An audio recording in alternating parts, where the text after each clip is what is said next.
Hey everyone, welcome to Thinking Christian, and in this video what we're going to do is talk more about simulation theology. In this video what we're going to be doing is talking about the compatibility of naturalism and miracles. So this is a very interesting topic. What I'm going to argue is that even if naturalism is true under some pretty small assumptions, then our traditional idea of miracles like resurrections, even traditionally magic, these are things that are possible given what we know about simulation theory, which is a very odd thing. So let's define naturalism. Now, unfortunately, the term naturalism has no precise meaning in contemporary philosophy. This is a Stanford Encyclopedia article on naturalism, which is really frustrating when we're trying to define terms and know what people mean by this. But for this video, I'm going to take the Oxford English Dictionary definition, which is just the idea that only natural laws and forces, as opposed to supernatural ones, operate in the universe. Unfortunately, what this does is it pushes the definition of natural back, but I think most of the time what people mean when they say naturalism is the world can be completely described by, physics and chemistry, that the scientific method is kind of all there is. Fair enough. What we're going to show in this video is miracles are possible even under basically most definitions of naturalism. And what you would need to do to show that miracles are impossible under definitions of naturalism is have additional constraints on naturalism, such as this universe is all there is. There's no multiverse. There's no other sort of universe. Or another assumption like conscious minds cannot be simulated in a computer program. But we'll show how that assumption itself actually disproves naturalism.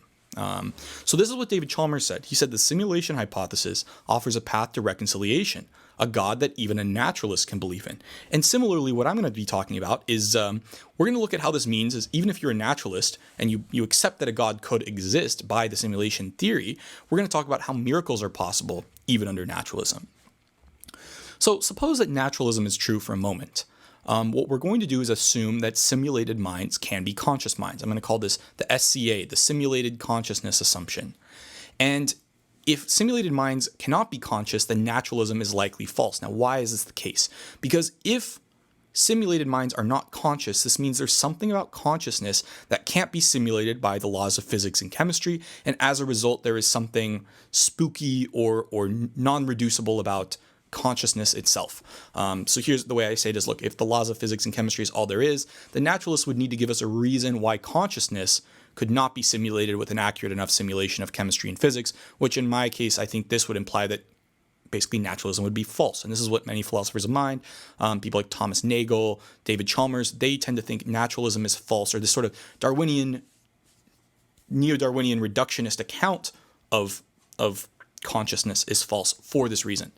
But one of the things we could say is even if naturalism is true, then we could create a simulation of conscious creatures and then add what's called an enormous auxiliary unit to serve as a hereafter and only admit those things that we like. And this was from a short story called Non Serviam, where he basically imagines that there's a sim Adam and a sim Eve, and this person who's the simulator just basically simulates this world and then basically picks out the people that believe in him, and he realizes, okay, this is narcissistic or whatever, but he decides he'll just put those people in this auxiliary unit, which is basically an afterlife.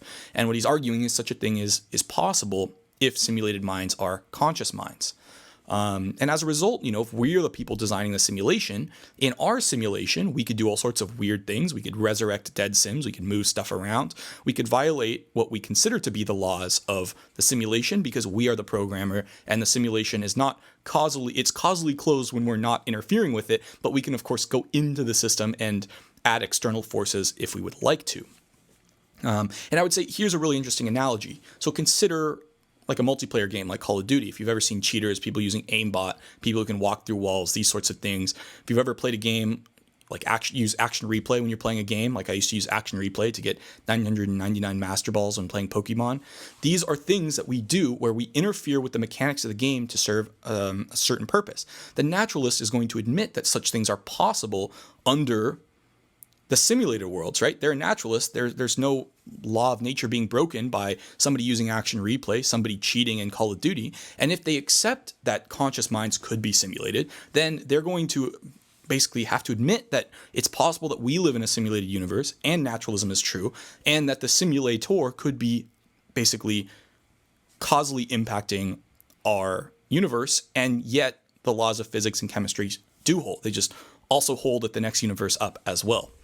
So this is what I'm trying to say. Look, because we can do this in our own simulations, if the naturalist is going to accept the simulated consciousness assumption, which I argue they should, then it is possible that we live in a simulated world where such things are possible. So one example is one of my favorite games, Roller Coaster Tycoon. And basically, suppose we're naturalists, and the peeps in Roller Coaster Tycoon came to believe that naturalism is true. Now, we would think they would be right. They're basically like, there are fixed laws or rules that govern behavior. You know, if there are peeps in the game, that they're basically like, okay, you know, this roller coaster, every time it goes up a hill, it's going to go down. There's nothing weird that happens. There's no ghosts or anything in the game necessarily. But we can perform miracles in this game. So they would also be justified in thinking that if we picked one of them up and drowned them, or because I know everyone's done this who's played the game, deleting stuff, moving things around, this is all stuff that's possible within the game. So the game is not causally closed because we as the person, as the player, have the ability to go in the game and affect stuff. So even though the game is just simulating, running along smoothly, it is contingent upon us to both continue the simulation. You know, we can close it at any time and delete all the people, which would basically be like genocide. But also we have the ability to go in and change things as we see fit. So that's why I say, look, the world of Roller Coaster Tycoon is a closed box, except for when we mess around with it. We could decide that there's a peep that we create that we actually control with the arrow keys.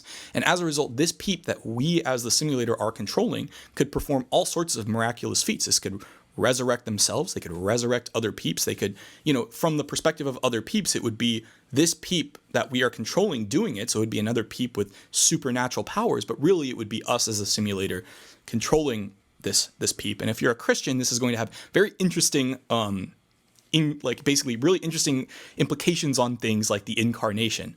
Very odd. Think about like you as a simulator incarnating in a virtual peep, and you're talking to the non-player characters, the NPCs. Everyone else is an NPC in the simulation. There's all sorts of just really, really interesting things to think about. Because respawning in a video game is possible, this is not, you know, this doesn't violate anything under naturalism. A naturalist is not going to say that it's impossible that a video game character gets respawned. So if our own consciousness is simulated, then it is possible that we ourselves can respawn, and as a result, resurrection is possible. Very, very odd things. So what's the conclusion here? What's the point? The naturalist, really what I'm trying to argue, is the naturalist can no longer say things like miracles are impossible, even under naturalism. Now, I'm not saying that they're unjustified denying miracles. What I'm saying is they're going to have additional assumptions on naturalism that basically says we're either not in a simulation, there's no such thing as a simulator in the next world up. These are additional constraints which once again would be consistent with what we see, but these are other assumptions they would have to have because simulation theory is kind of arguing that such things are at least possible in principle. One thing you could say is, look, if I'm a naturalist, I'm going to believe that I'm not in a simulation. And that's fair, but that's exactly what we would expect people inside of a simulation to believe. Perhaps most of the peeps in Roller Coaster Tycoon don't believe they're actually in a simulation. Perhaps they would, you know, act incredulously at somebody telling them, wait, we live in a simulation. But guess what? They do. It's very clear to us on the outside of the simulation that we do, or that they do, sorry. And really, one of the ways to doubt this, of course, would be to assume that consciousness can't be simulated. And as a result, the creatures in Roller Coaster Tycoon or The Sims are not actual conscious minds. But if this is the case, then as many philosophers of mind, like Thomas Nagel, David Chalmers have argued, then this would imply that naturalism is false. And there are a lot of philosophers of mind who, for this reason, their idea of naturalism is a little bit different. They don't take this reductive naturalism as seriously. Now, what I mean to say is the naturalist in many ways is sort of backed into a corner. They have to assume another set of beliefs that would make naturalism, as such defined, impossible with miracles, which are things that were previously thought to be impossible under naturalism. So what this shows is believing that the world is causally closed under the laws of nature is not enough to say that miracles are impossible. Instead, what you would need to assume is, once again, either that consciousness cannot be simulated or that we live in sort of the topmost world. But whether or not that's a good assumption, that's something, you know, people can argue about.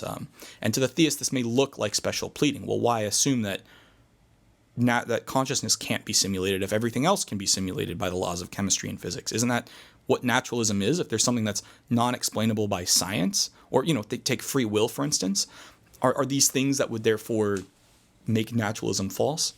So anyway, thanks for watching, and let me know what you think. I think this is a very interesting argument, and I think this is setting the stage for some of our later developments. We got a little bit into Sim Estachology here with the hereafter unit, but also looking at things like miracles, the possibility of these sorts of things under even the causal closure of traditional naturalistic assumptions. So thanks for watching, and I'll see you in the next video.